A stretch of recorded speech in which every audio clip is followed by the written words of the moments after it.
Today, I have the great pleasure of speaking with Dr. Karen Smith Rotabi. And Dr. Rotabi holds a PhD, an MSW, and an MPH. And she is an associate professor of social work at the United Arab Emirates University. She is a recognized international child protection expert, and she has done extensive research on intercountry adoption. Recently, she has studied shifts to commercial global surrogacy, particularly contracts with Indian women who act as surrogate mothers. Dr. Rotabi co-edited Intercountry Adoption, Policies, Practices, and Outcomes, and she is co-authoring a forthcoming book on intercountry adoption and global surrogacy entitled From Intercountry Adoption to Global Surrogacy, A Human Rights History and New Fertility Frontiers. So, Dr. Rotabi, you've worked in child welfare all over the world, including, I think I saw the UK, Belize, India, Malawi, Guatemala, and here in the US. Recently, you have also studied the global surrogacy industry, and I'm curious how you've seen these practices of family building evolve throughout the course of your career. Well, I think that one of the things that was really interesting to me as I was considering my career, it became really obvious that how families were defined and how people were building families was rapidly changing. And we had, the social movement towards same-sex marriages and the need to connect children who were unparented into families. And that was really my adoption practice work as a social worker. And we saw children in foster care being placed into same-sex couple families, and that was coming up as a way to build families. Also, a really significant movement into intercountry adoption around the turn of the millennium. And I was doing adoption-related work in the domestic foster care area and decided that I was very interested in the international components, and people started asking me to do the home studies, and went into that area as a practitioner, and then kind of evolved in my own understanding of intercountry adoption in some work I was doing in Guatemala.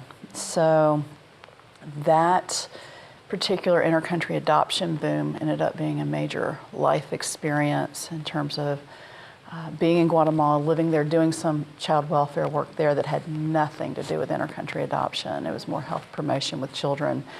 And just learned a lot and started to realize that there are these significant global kind of social forces and dynamics that were all coming together at once. So the need to build family, the desire, as well as even kind of these notions of how do you rescue children, because there's a really significant element of a child rescue kind of narrative if you really look at what's going on and how people talk about their intercountry adoptions. Not all families see what their intercountry adoption as a rescue, but if you start reading what people have to say in the blogs, et cetera, so you have child rescue ideas.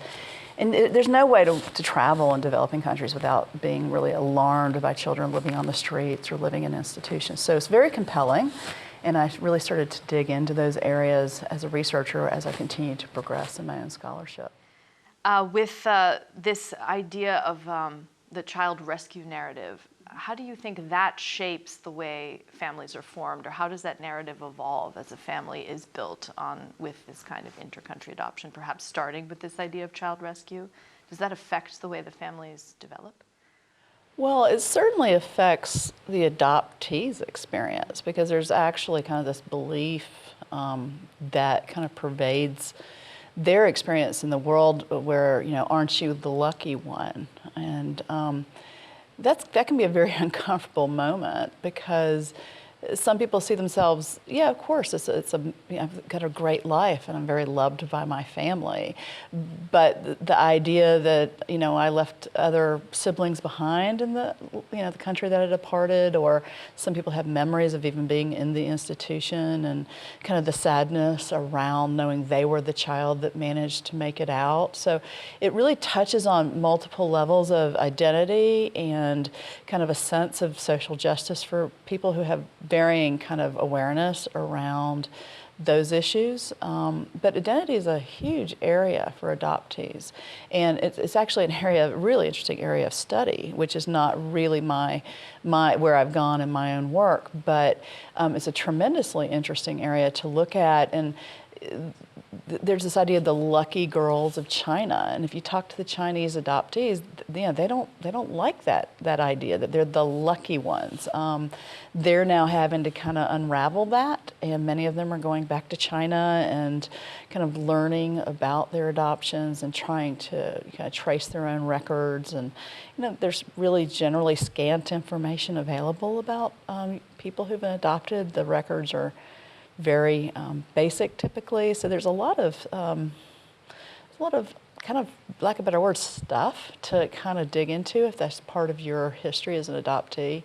So the rescue narrative is a problem, but there's a lot of families that are very responsible, and they don't frame it that way. They understand that they don't want to have that kind of dynamic in their relationship with their adopted child. And you live in a family for since maybe you were 2 or 3 years old, and by the time you're 18, the rescue narrative is a whole different thing, even if it was there, right? So different families handle this in different ways. There's a lot of really enlightened people in terms of how to even talk about the adoption. 20 years ago, people weren't really good about talking about adoption, but that's really rapidly changed in our society. So, but the rescue narrative is certainly, if you watch television shows, if you watch how people talk about this in the media, there's this kind of romanticized notion of, plucking up the poor child from the street and changing their lives. And look, adoption is life-changing, but it's very complicated and complex. And so to suggest it's simply a rescue is really unfair. And it's actually quite unfair to the families left behind in the countries, because most children have families left behind in some way, shape, or form. We call them orphans, but that's generally not true. Most children have family. Most children have at least one living parent. They have extended family who had a vested interest in this child's well-being too. So this idea that a child exists in isolation, as I said, the orphan, is really, that's just not correct in most cases. It seems that in all of the work you've done, you've observed probably a lot of kind of cross-cultural barriers, language barriers between parties in the surrogacy industry, also in adoption. And I'm curious, what role do you think that type of cultural barrier or language barrier plays in these industries or in these methods of family building from your perspective? Well, if you go back to kind of the roots of words and cultural ideas around abstract ideas that are involved with communication, most of the countries that children originate from are very collectivist in their orientation to decision making and family life, where, as we know as Americans, we're very individualistic in how we think about the world. So there's already those disconnects around kind of decision making and how family is constructed. Many collectivist societies really view a blood tie with a child as something that would never be broken. So we use terms like relinquishment, even the term adoption. Some of these words don't even have an equivalent in other languages. And so we had this idea that we had these clean break adoptions, and the very few studies that have been carried out with birth families, or birth mothers particularly, they don't see the relationship ending with an adoption and an adoption order. But we're really clear as Americans that an adoption, for the most part, is really what we call a clean break. There is no obligation to continued connection. And we see more and more open adoptions in the United States, but the many families really kind of conceptualize adoption one way, and then the birth family has a different idea. So the relationships that will see connecting or not can really have profound sort of roots around ideas, and then how do you communicate that? Now, there are some countries now that have open adoptions. So the Marshall Islands has open adoption actually written into their legal code, and there's an expectation, the family court judges will enter this into the order, that there should be a certain amount of communication. And then I've spoken with families who have tried to maintain that contact by telephone frequently. The Marshall Islands is pretty far away. And how they connect and the expectations, dealing with families that are living in low resource settings that are dealing with poverty and have siblings, for instance, of the child that was adopted, and those siblings need an education and there's these problems, and then how do people connect and make commitments or not around helping the family? And then that gets into all these ethical dilemmas. So cross-cultural communication is pretty loaded in this work. I think the surrogacy side of communicating is in some ways cleaner. I hate to use that term, but in some ways, there's a contract with the surrogate mothers. It's very clear. Now, how much they understand that contract is a big part of the conversation around the ethics. But the women we interviewed understood that that relationship ended after the child was literally handed over to the commissioning parents in India. And a lot of the women did state they hoped to have an ongoing relationship, and some of them did. They received pictures, they continued to communicate, some maybe by some internet mode around video, Skype kind of calls. And the women really felt strongly that that was something that made them feel kind of honored and a part of an important process. But the reality is, you can imagine the kinds of cross-cultural issues and misunderstandings, between Hindi and English, and people trying to help facilitate that. So it is a pretty interesting study of cross-cultural communication, because you're really looking at the intersections of privilege and poverty.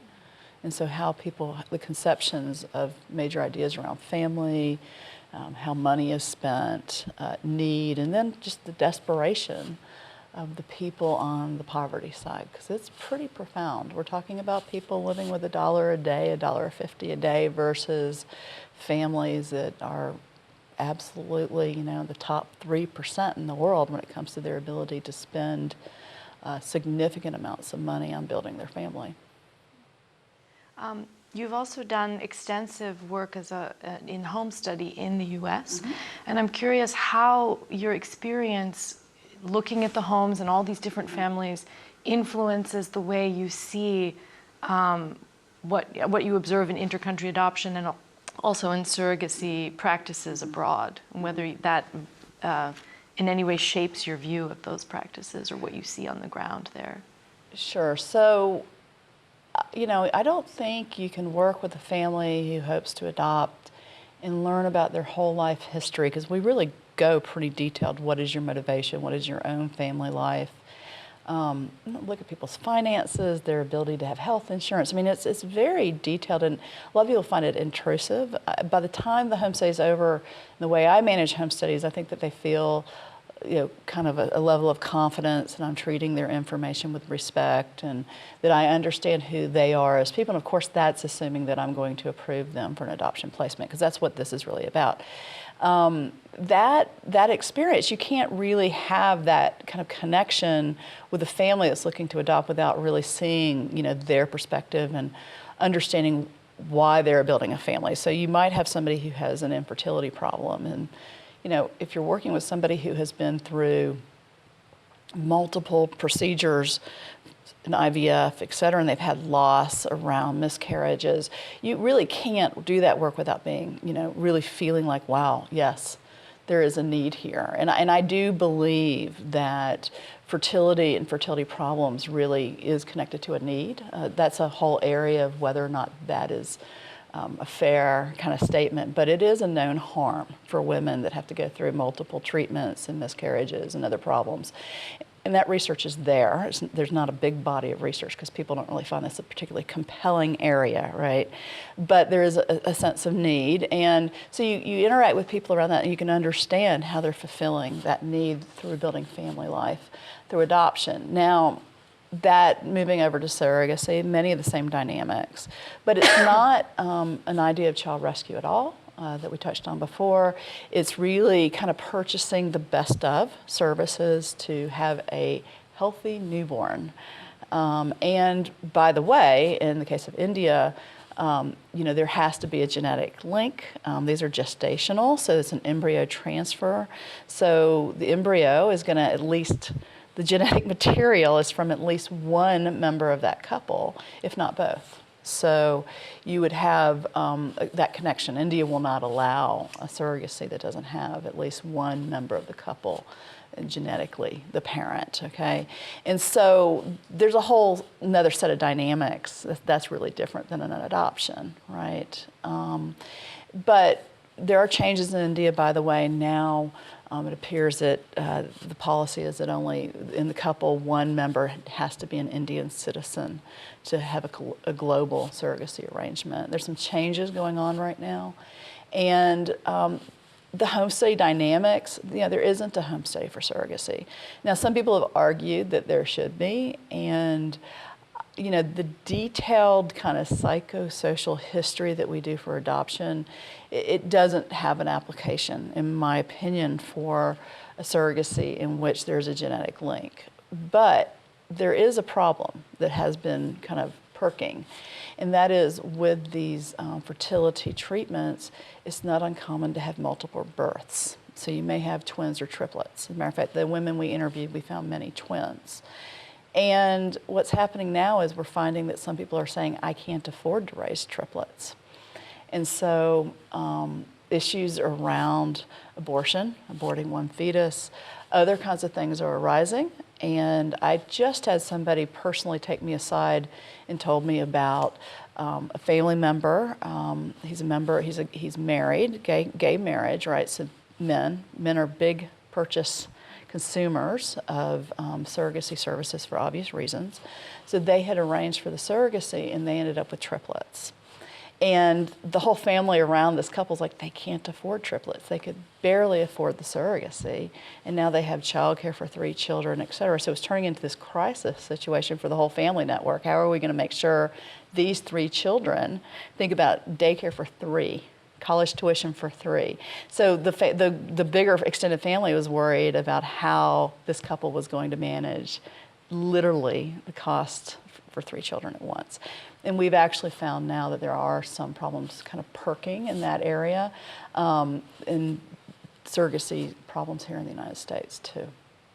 There is currently a very interesting case where a single male contracted for a surrogacy pregnancy, and it was triplets, and he informed the surrogate mother that he could not financially afford to raise all 3 children as a single father, and that he was only really prepared for twins, and he expected her to abort the 3rd child, the fetus, right?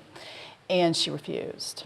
And so now this is dragged on long enough that the abortion won't take place because it's now turned into a legal battle. This is really very much ongoing in very recent history. And that's now turning into, the whole disagreements around, abortion and fertility technology and what's right or wrong from a biomedical, kind of perspective. So this is not uncomplicated. And so if there's going to be multiple births, can people afford it?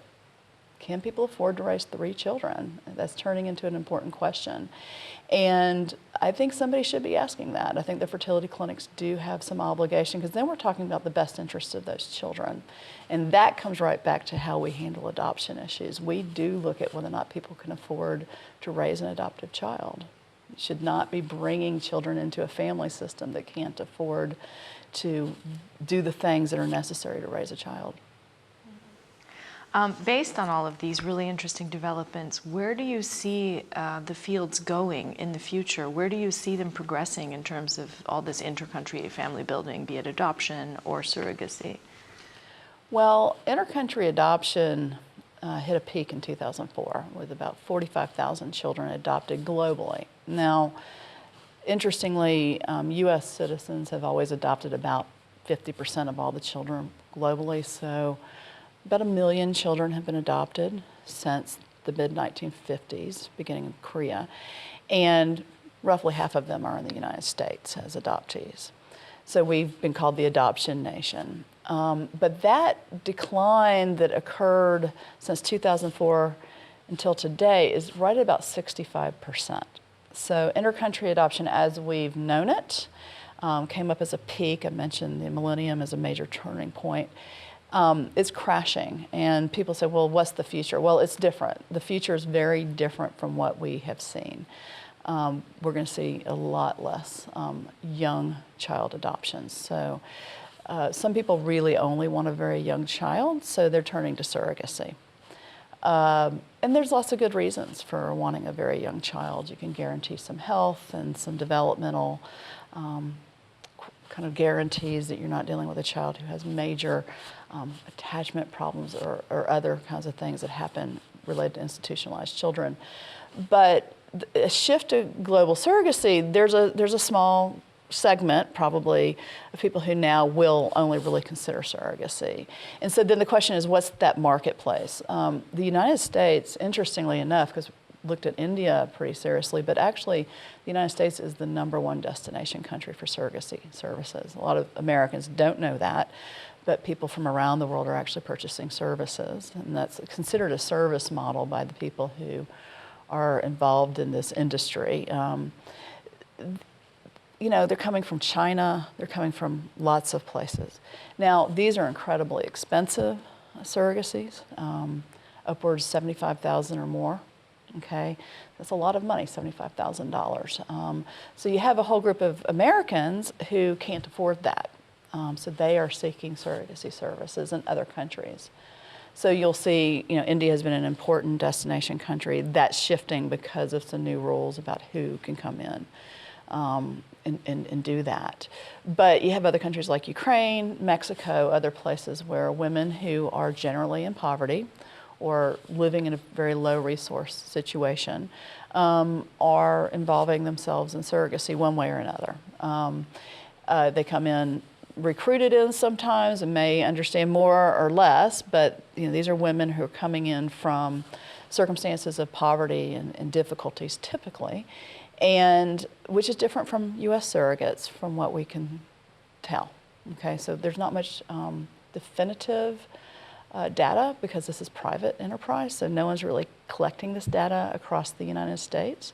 We do know California is a very popular surrogacy destination, but the state of California is not keeping absolute numbers. And it's quite interesting because just a little sideline area here is children born in the United States are U.S. citizens. So these surrogacy pregnancies result in the child being a U.S. citizen going back to China. Isn't that an interesting dimension?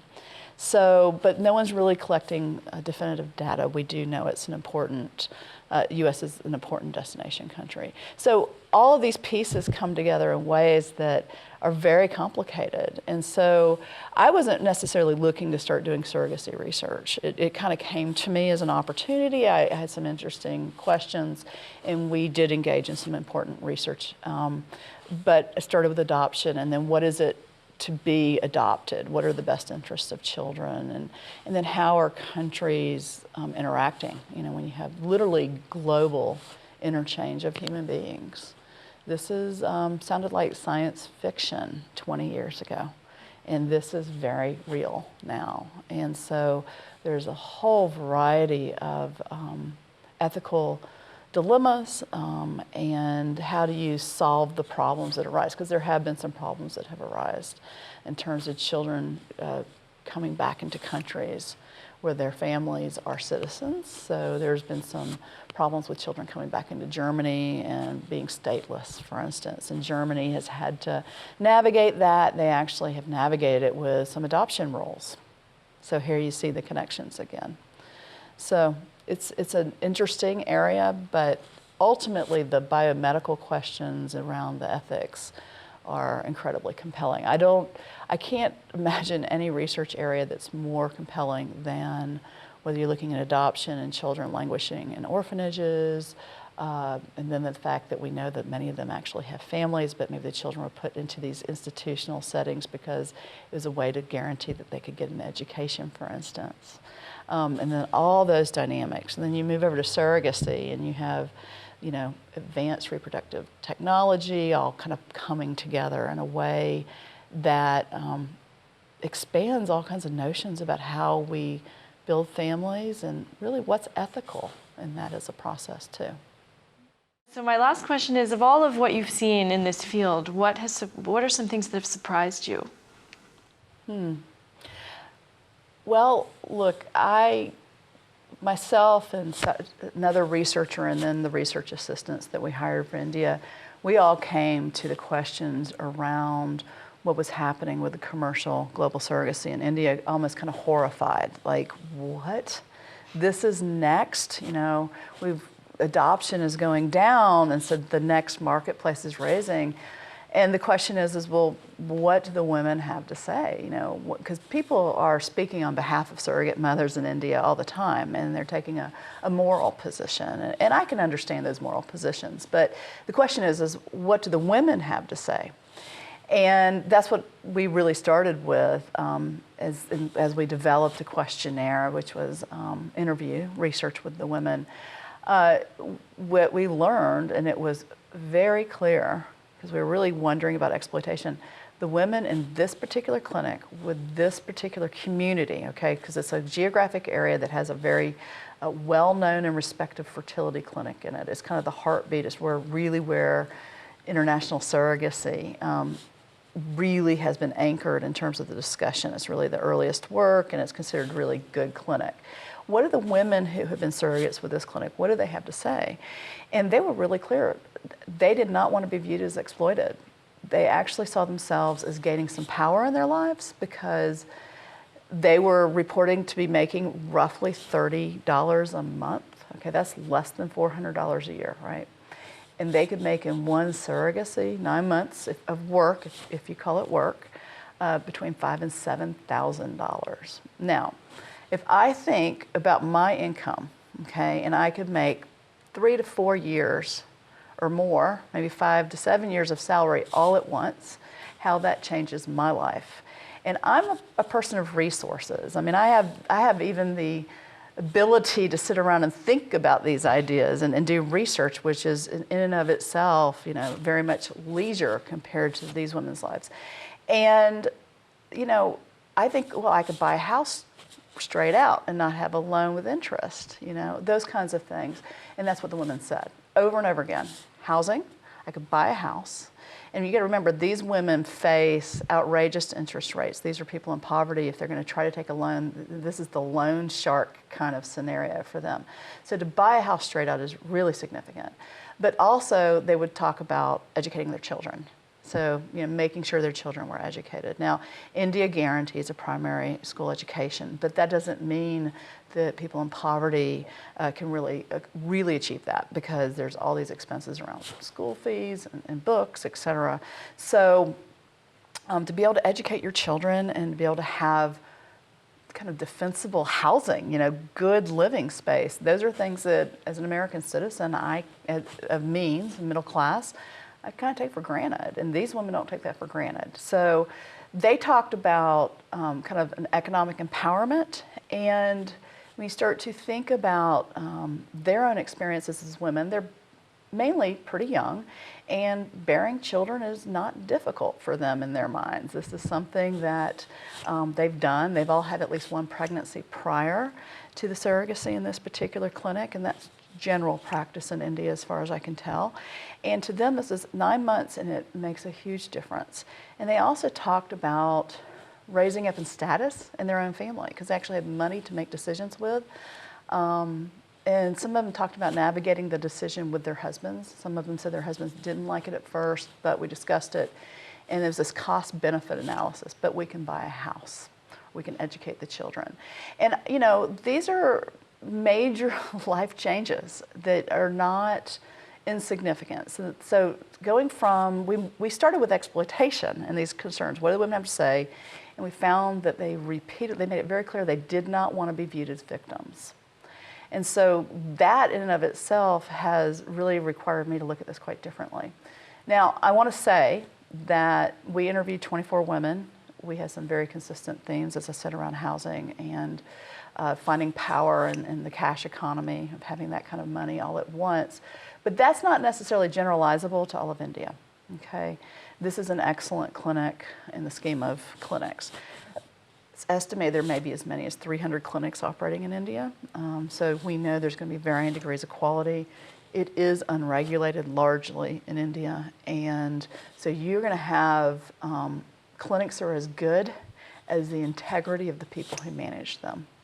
And so the informed consents, the way the practice is carried out, the contract of it, you know, really communicating with women about their health and the choice that they're making, if you see that as an informed consent choice. Now, some people will argue that women in extreme poverty don't have the power to consent as you and I conceptualize it. That's another interesting cross-cultural communication piece, right? But the dimensions are really, it really takes you into a new place when you start to hear women say, don't view me as a victim. View me as someone who's made a decision to participate in an entrepreneurial endeavor that makes a huge difference to my well-being, my children's well-being. And then the next question, and I'll end on this, is a lot of people say, well, you know, taking unnecessary health risks, you know, there's most frequently cesarean section births, and so you have increased risks around infection and other problems. The women do not have follow-up health insurance if they have a major complication. That care is as good as that clinic, whether or not that clinic is going to follow the woman and continue to provide her support. There's some cases in which, you know, in the press that you read, the popular press, where women have died from some kind of complication, very sadly. Now, let's look at these women in this community, and it's a good clinic. They're saying, you know, look, factory work, working as a housemaid maybe in the city, and I only see my family once a month, my children once a month.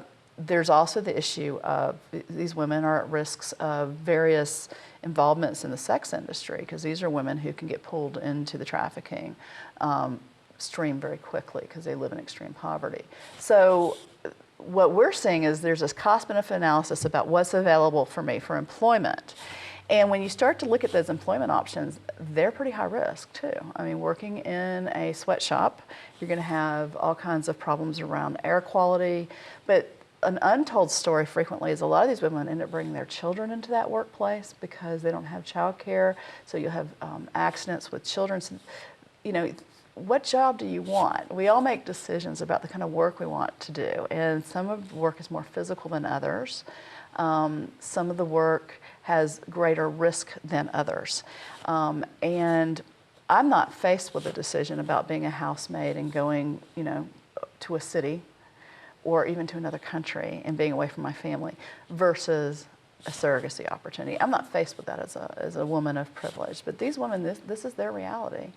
And the idea that they're not able to look at the whole picture and make the best decision for themselves, that in and of it, that is troubling to me when we start to have this conversation, because I think these women have actually looked at their circumstances and they're making the best decision that they believe is available to them. It really touches on poverty and privilege, and people in poverty make really hard decisions every day, including feeding their children. And some of the women we interviewed said, I had no food in the cabinet.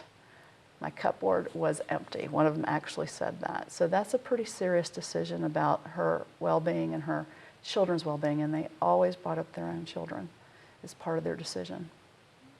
So one of the things that I think is important about cross-cultural communication that I want to give some credit to the people who helped pull this project off in our research in India. We realized, so there's two women who are American citizens, white women, okay, myself and Dr. Nicole Bromfield. We constructed the study. And then we had research assistants who were Indian women, young women who had master's degrees. They were interested in a research project and being a part of something that was real. So we trained them to go out and collect the data, the interview research. And that was critically important because they speak Hindi.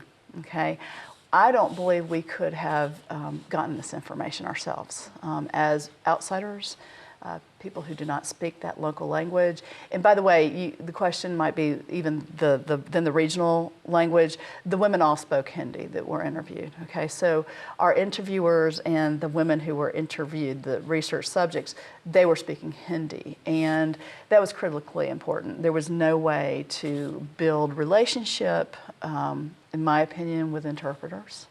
Also the issues of the cross-cultural around race and social class. So the women who we hired to do the interviews in India, they were of a different social class, but they were able to transcend that with their own interview skills. They were trained, they had a master's degree in clinical psychology. So, and my main research assistant, Lopa Mundra Goswami, I want to give her credit because she's now looking at going on and doing more research.